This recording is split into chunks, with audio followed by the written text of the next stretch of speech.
He smiled as he said it. But even then, it was clear. Those words would cost him. The press room was boiling with noise, flashes, the metallic clicking of cameras. A young champion sat behind the microphone, his knuckles still swollen and raw from the fight he had just won. The air smelled of sweat, hairspray, and too much coffee.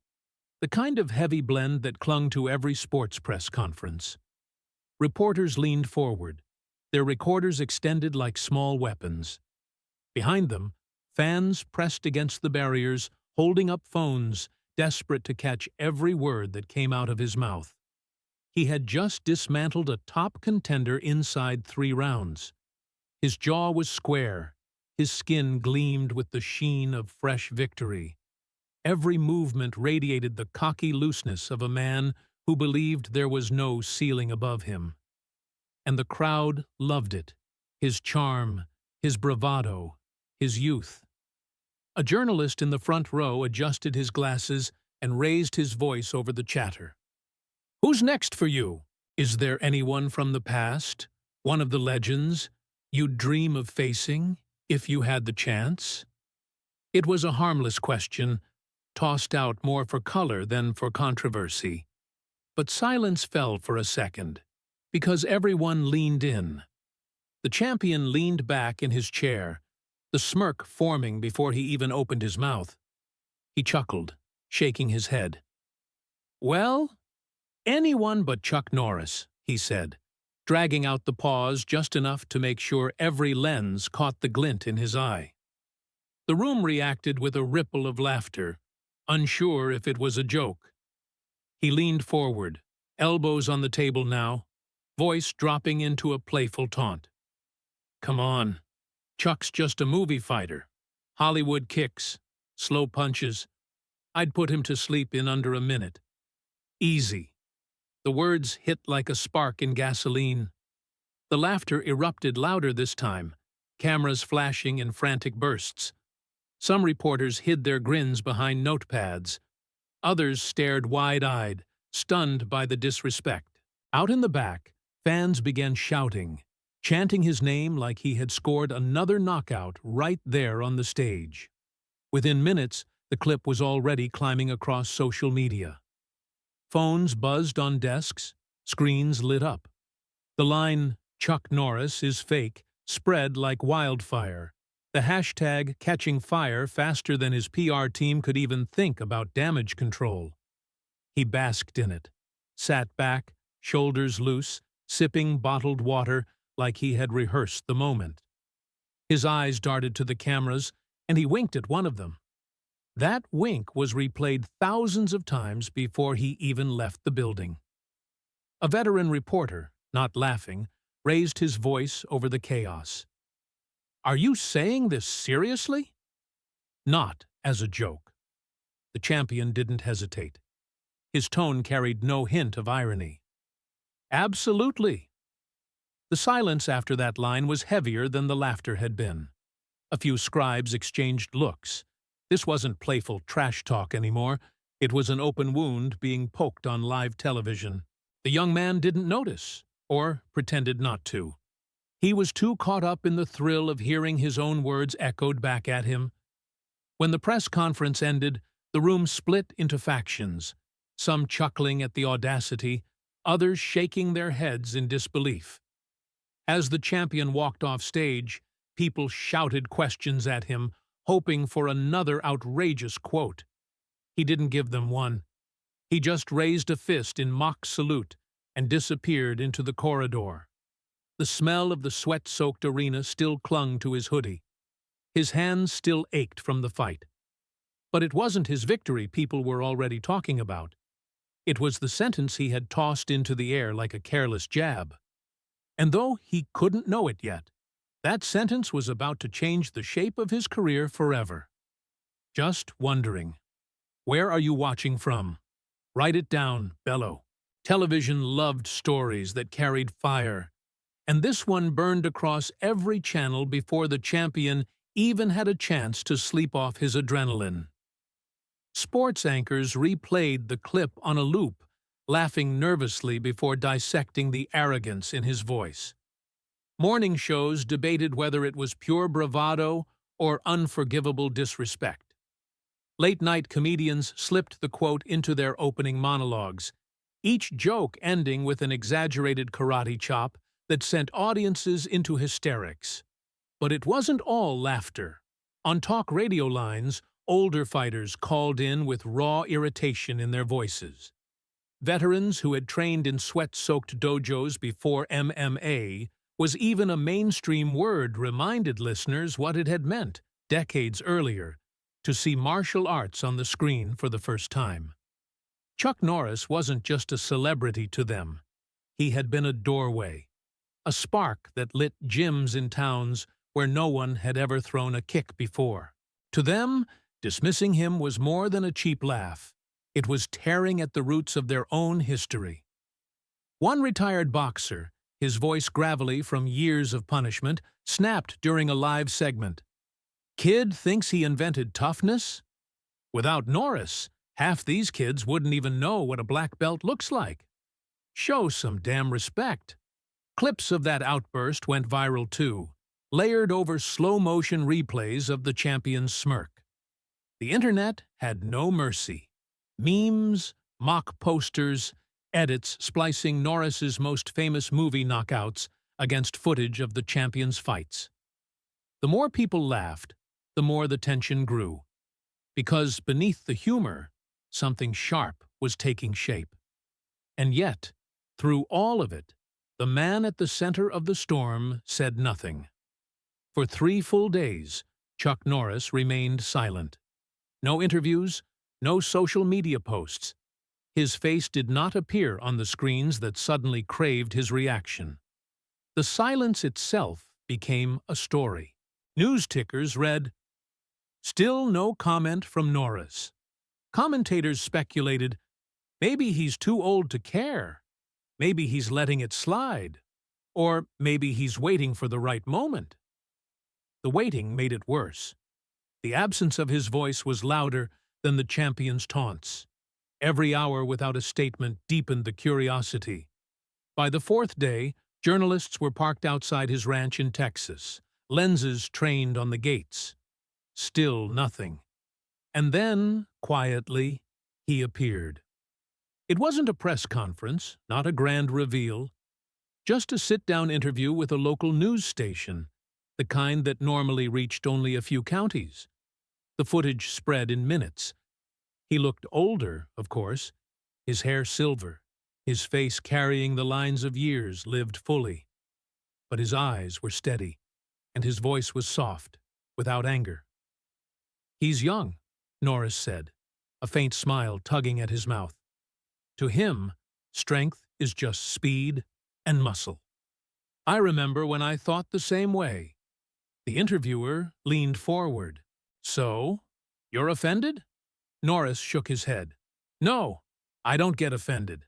I've been hit harder than words. But if he wants to test what he believes, he knows where to find me. I'm not hiding. The clip was under 2 minutes long, but it landed heavier than any knockout punch." The internet detonated. Hashtags shifted overnight. No longer hashtag Chuck is fake, but hashtag call him then and hashtag Norris doesn't hide. Fans flooded forums and comment sections, daring the young champion to respond. He did. Barely an hour later, his Twitter feed lit up with a post that spread faster than the original insult. "Chuck, I'll give you the chance. But get ready. It's going to hurt." Tens of thousands of retweets in minutes. Screenshots plastered on every sports site. Commentators split into camps. Those who dismissed it as hype for clicks, and those who whispered that maybe, just maybe, the impossible might actually happen. The champion doubled down. In interviews that followed, he grinned at the cameras, repeating that he wasn't joking, that if Norris wanted a demonstration, he'd be happy to provide one. His trainers tried to temper his words, but it was too late. The snowball was already tearing down the mountain, and it was only gaining speed. Fans across the country were no longer just watching a feud. They were demanding it. The idea of seeing a living legend step into the same space as the arrogant new king was too intoxicating to ignore. Forums lit up with fantasy matchups, debates that stretched into the night. Who would dare sanction it? Who would pay to see it? The answer? Everyone. The young champion couldn't resist feeding the fire. He posted short training clips with captions like, "Warming up for Grandpa." Every smirk, every wink turned into ammunition for those who believed he was too cocky to survive what was coming. Norris, for his part, didn't fan the flames. He gave no more interviews, no posts, no boasts, just silence again. But now, the silence wasn't empty. It was charged. Fans began describing it as the quiet before a storm. And in the middle of it all, a question grew larger with each passing day. Was this really going to happen? Because if it did, it wouldn't just be a fight. It would be history colliding with youth, respect against arrogance, two worlds meeting under lights that would expose far more than speed or muscle. He arrived late on purpose. Not by much, just enough to make the arena lean toward the tunnel as if the building itself could drag him out. Phones were raised, the glassy ocean of screens waiting to turn him into a moving icon. The venue wasn't huge, a regional card tucked into a calendar no one expected to matter. But every seat was taken, and the aisles were jammed with people who didn't care what the poster had promised a month ago. They came for the accident the internet had dared into existence. Backstage, the champion paced. His gloves were already taped, the white edges crisscrossed, sharp and tight. He rolled his shoulders, chewing the inside of his cheek, letting the taste of rubber mouthguard and mint gum anchor him. A camera followed, close enough to catch the flex of his jaw. He didn't mind. It gave him something to play to. He bounced on his toes. The floor vibrated from the crowd's low thrum, like a generator that had been switched on and left humming. The announcer dragged his name out syllable by syllable, and the champion burst through the curtain as if he'd kicked a door off its hinges. Music hit hard, bass rattling cups in hands. He threw his arms out, palms up, and exaggerated, "You're welcome." He grinned at the nearest lens. A boy in the front row screamed, face red from effort. A woman held up a homemade sign. 1 minute or less. The champion touched the sign with the back of his glove, nodding as if it were an agreed-upon fact. He took his time circling the ring, firing a few shadow punches an inch from the ropes, head slipping side to side in a flamboyant rhythm, just enough to say this was a performance as much as anything. He stepped between the ropes with a little hop, landing light. In the opposite corner, nothing moved yet. He put his hands on the top rope, stretching his lats, stared straight into a camera, and mouthed something only the lip readers would catch later. He was loose, practically singing under his breath. Then the music cut. No replacement track, no drum roll, just a pocket of quiet that made the crowd's chatter sound suddenly too loud. People turned their faces toward the tunnel as if sunlight might appear there. He walked out with no entourage worth naming at least. 2 men in simple jackets trailed a step behind him, each carrying a towel. He wore a plain robe, nothing stitched across the back. His stride was unhurried, as if he had misread the call time and didn't intend to apologize for it. The cheer didn't explode. It rose. Not the roar given to a knockout artist on his way to the cage, but the sound you hear when someone your father used to tell stories about steps into the room. People stood without thinking. Some clapped with both hands and a memory. Others simply watched, mouths parted, phones forgotten, compelled by the stubborn quiet that moved with him like weather. He touched the first rope with his left hand, and paused to wipe his soles on the apron, meticulous, twice each foot. The champion smirked, bouncing, a coil ready to spring. Up close, the legend looked older than the posters and younger than the jokes. He climbed in and went straight to his corner. No salute, no flourish. One of his cornermen, hair gone the color of old chalk, tugged the robe aside and collected it without ceremony. Underneath, there was nothing extraneous. No glitter shorts, no slogan. Only a body built by years that had sanded away anything that didn't work. When the referee called them to center for instructions, the crowd leaned forward as one creature. The skin of the ring mat smelled faintly of disinfectant and leather. Up close, the champion felt the heat of stage lights and the faint mint of the older man's breath. He saw a small scar under the right eye, the kind of thin white line that never made it into edited photographs. He smiled his favorite smile, the one that always made hashtags wake up. "Old man," he said, soft enough that only 3 people could hear, "you're going to regret this." The older man's gaze didn't rise to the bait.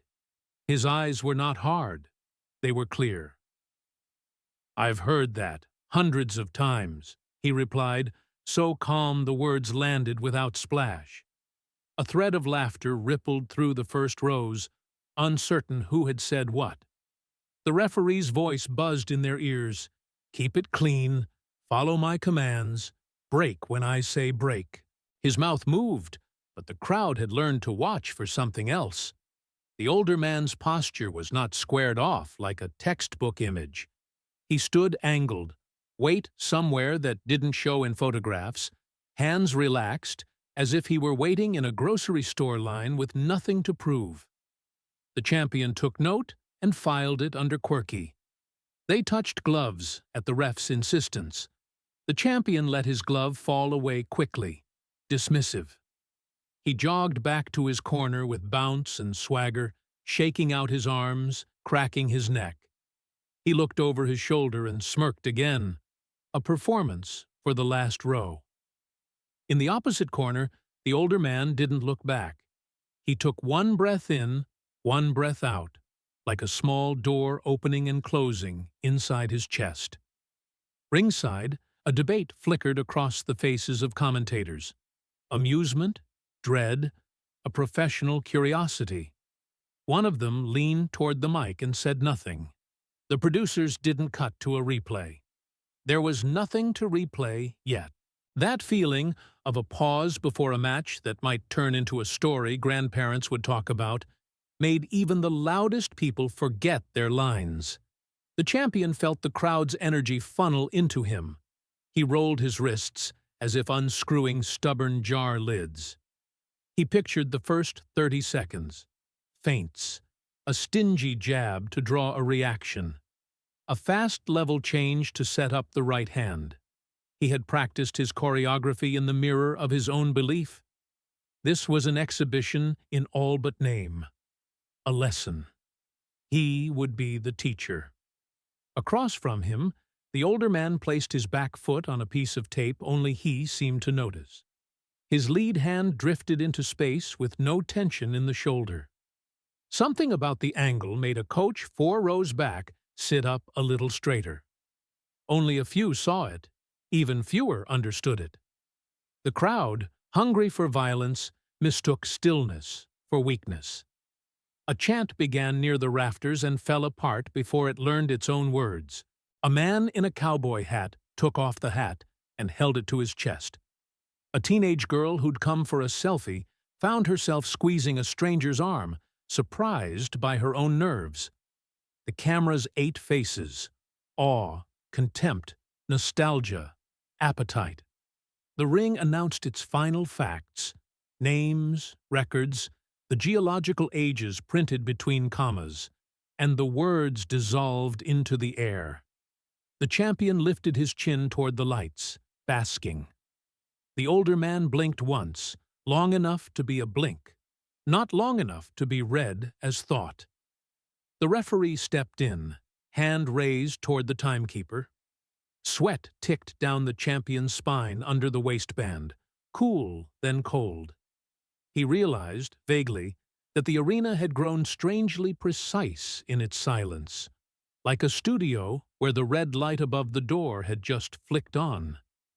His mouth dried behind the gum shield. He looked across the ring to enjoy one more private smile at the man he planned to embarrass. The older man's eyes were not on him. They were on a spot just to the left of his shoulder, the place a right hand begins before anyone else knows it's coming. The ref's hand sliced the air. In that thin slice of time before sound, the champion felt two contradictory things: the lightness of a man walking downhill and the weight of someone stepping into deep water. He couldn't tell which one was real. The bell hung there, waiting, the whole building suspended in a breath that had not yet been released. The bell cracked through the silence like glass shattering, and for one stretched heartbeat, the arena held still. Then the champion launched forward, exploding off his stool with the spring of a coiled animal. His fists came in rapid succession, hooks, straights, snapping combinations designed to overwhelm before the legend could even draw breath. The crowd erupted, surging to its feet, the roar filling every seam of the building. People believed they were about to witness the prophecy fulfilled: arrogance backed by youth, power hammering down until resistance broke. The young man's gloves flashed under the lights. His shoulders snapped like whips. His lungs hissed with the rhythm of violence. Each strike was a message. Fast enough? Strong enough? Too much for an old body to survive? Fans leaned forward with the manic certainty of gamblers who had put everything on the table. But across from him, Norris hardly looked like he was fighting at all. His steps were measured, not hurried, each one the length of half a shoe. A shoulder rolled, a chin dipped, and the first three-punch flurry sliced into nothing but humid air. A block came not with a violent smack, but with the quiet placement of a forearm, as casual as setting a book on a shelf. The champion's gloves found arms, found the hollow of space where a body had been half a second before. The sound was wrong. Instead of the satisfying thud of leather striking flesh, there was the flat slap of gloves cutting into emptiness. The crowd noticed. It took longer for the commentators, mid-sentence, to stutter. He kept pressing, trying to herd the older man into the ropes, firing 4, 5, 6 punches in sequence, changing angles, testing, and still nothing landed. Norris slid a foot back, rotated slightly, enough to turn an incoming hook into a breeze against his cheek. He blinked once as if brushing away dust, his eyes never leaving the young man's. Gasps started in the fourth row. A woman grabbed her husband's sleeve. The champion, drenched in sweat from his own storm, still grinned. But the grin carried strain now. His punches were faster than most people could see, yet somehow none of them touched the target. Every miss left behind a trail of disbelief. The older man's calmness wasn't stillness. It was precision. He never wasted a twitch. When he shifted weight, it was barely visible, but the effect was catastrophic. The strikes that should have cracked bone found only the ghost of where a body had stood. The champion barked a laugh to cover the frustration gnawing at him. He tried to double the speed, unleash a new wave. His chest heaved as he poured combinations into the void, hands blurring. A few grazed the air so close to Norris's jaw that the audience gasped as if they had connected. But when the legend turned his head a fraction, everyone saw the truth. For the first time, silence cut into the noise. It wasn't planned. It happened naturally, a gap opening as if the crowd needed to inhale. The champion felt it. He froze for a split second, gloves hovering, sweat dripping from his brow. And that was when Norris looked directly into his eyes. There was no grin, no scowl, no malice, just that unbearable steadiness. The kind of look that stripped away swagger and exposed the boy beneath the gloves. It wasn't dominance through violence. It was authority through patience. The champion's jaw tightened. His nostrils flared. His shoulders twitched with irritation he could no longer disguise. The cameras caught it, the faint crack in composure. For the first time in his professional life, the young man looked as though he had lost control of the narrative. Up at the booth, one commentator spoke low, voice almost reverent. "This doesn't look like a fight." The second commentator finished the thought, the words dropping heavy through the broadcast. "It looks like a lesson." The crowd didn't roar this time.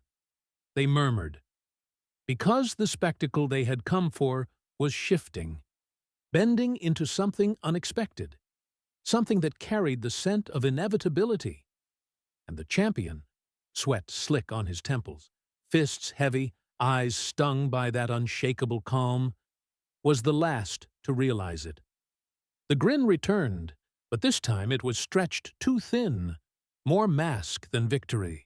The champion stepped back a half-pace, shaking out his arms, exaggerating his movements like an actor mocking the stage. He dropped his gloves to his sides and tilted his head, mouth guard flashing under the lights. "Come on!" he shouted, voice breaking against the walls of the arena. "Show me something, old man!" The audience fractured down the middle. A section erupted in laughter, clapping in rhythm, thrilled by the taunt. Another section booed, voices sharp, slicing through the roar like glass breaking. The sound collided into a chaotic storm. The champion thrived on noise. He thought he could bend it into fuel.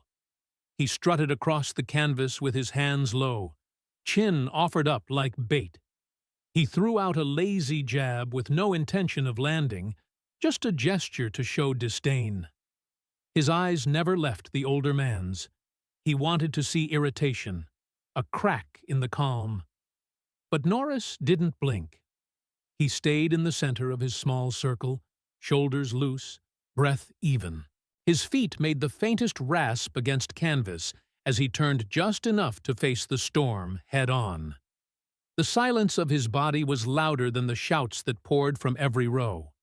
The champion barked a laugh, louder this time, trying to shake the growing tightness in his chest. He snapped his gloves back up and lunged forward with a sudden burst. A right hand like a hammer aimed straight for the jaw. The punch carved through space. For the first time, Norris moved with speed instead of stillness. A single jab. It was not thrown with power. It did not carry drama. It was direct, economical, the kind of punch only seen by the person eating it. The champion's head jerked back, his heels stumbled over themselves, and he landed half a step off balance. The crowd detonated.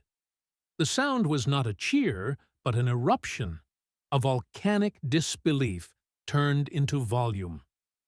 The champion froze, eyes wide behind his gloves, hand brushing at his nose as though trying to confirm what had happened. He hadn't even registered the punch before the consequence arrived. His smirk evaporated. For the first time all night, his body betrayed hesitation. He blinked hard, shook it off, and surged forward with a red face. His fists fired again. 3, 4 punches in a row, trying to bury that sting under noise and movement. He pushed his weight into each shot, desperate to reassert control. But Norris was already waiting. The second strike came, another jab, heavier this time. It snapped into the champion's mouthguard with a sound that the microphones caught and sent echoing into every living room tuned in. His head popped back, his knees locked in resistance, but the shock traveled down his spine. Gasps, then wild shouts. People jumped from their seats. The entire building shifted from laughter to awe in a heartbeat. The atmosphere was no longer playful, no longer spectacle. Something irreversible had entered the ring. The champion's face burned red, his chest pumped for breath that seemed to come slower now. He had stormed into the fight certain of a quick finish. And yet, here he was, gloves trembling at his sides, forced to confront a reality that didn't fit the script. His trainers barked from the corner, but he didn't hear them. He only saw the older man standing there, calm, balanced, eyes locked, as though time belonged to him alone. The champion's grin was gone. He bit down hard on the mouthpiece, jaw bulging, and filled his lungs with one ragged breath. Sweat trickled into his eye, stinging, blurring. He blinked furiously and reset his stance. But when the camera caught his expression, there was no bravado left, only the stunned awareness of someone who had just been reminded that pain was real. The crowd sensed it too. The narrative had flipped. They were no longer waiting for a cocky knockout. They were waiting for the inevitable turning of the tide. And up at the commentary booth, one of the voices leaned in, almost whispering, "Something just changed." Because down in the ring, the champion's chest heaved like a man already halfway through a storm, and his eyes that once gleamed with careless certainty, now carried the weight of doubt. The fight had begun to slip from his hands. They stood now, every seat emptied as if pulled upward by a wire. The noise wasn't full yet, more a pressure, like thunder behind a closed door. Programs crumpled in fists, drinks sloshed in cups, eyes wide with the knowledge that the end was near. The champion's chest heaved. Sweat dripped into his mouthguard, salty and bitter. He rolled his shoulders, raised his gloves, and tried to summon back the swagger that had carried him this far. But it came out brittle, a performance already cracked. Across from him, Norris hadn't moved from his calm orbit near the center. His hands floated, neither high nor low, just present. His feet pressed into the mat like roots. The lights seemed to choose him, every line of his body clear against the silence. Then the champion lunged. A right to the body, a hook upstairs, another right hand loaded with desperation. He chased with more. 3, 4, 6 punches in furious rhythm. The crowd screamed, some urging him on, some praying for a miracle. But every strike met only air. Norris leaned just enough, stepped just enough, hands turning aside what could not be avoided, body no more hurried than a tide sliding back into the sea. And then came the first counter. It wasn't dramatic. A straight line, short and clean, landing under the cheekbone with the precision of a carpenter's hammer. The champion's head snapped back, balance stolen. His eyes widened, hands brushing at his nose as though he hadn't quite believed it. The arena detonated. Gasps and shouts collided into something raw. For the first time all night, the champion looked young. Not brilliant or brash, just young. He charged again, anger blotting out thought. His fists blurred, body overcommitted, desperate to erase the shame of being touched. But Norris was waiting. A slip, a step, another jab. Heavier, sharper. It cracked into the mouthguard with a sound that ricocheted across the building. The champion staggered.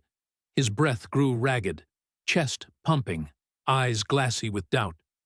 The mask had fallen. Cameras caught the moment he realized this was no longer a spectacle. It was survival. The referee hovered close, sensing the shift. The commentators had gone quiet, their words lost under the storm of the crowd. Somewhere in the chaos, one voice whispered, "This is over." And it was. The champion tried one last rush, throwing combinations that blurred into frenzy. Norris allowed the motion, let him feel for an instant that he might break through. Then, in the narrow pause between punches, he answered with the counter. It was 6 inches long.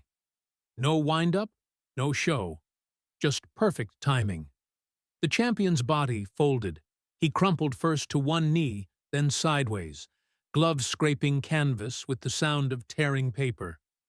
The arena went silent, truly silent, as though even breath had been forbidden.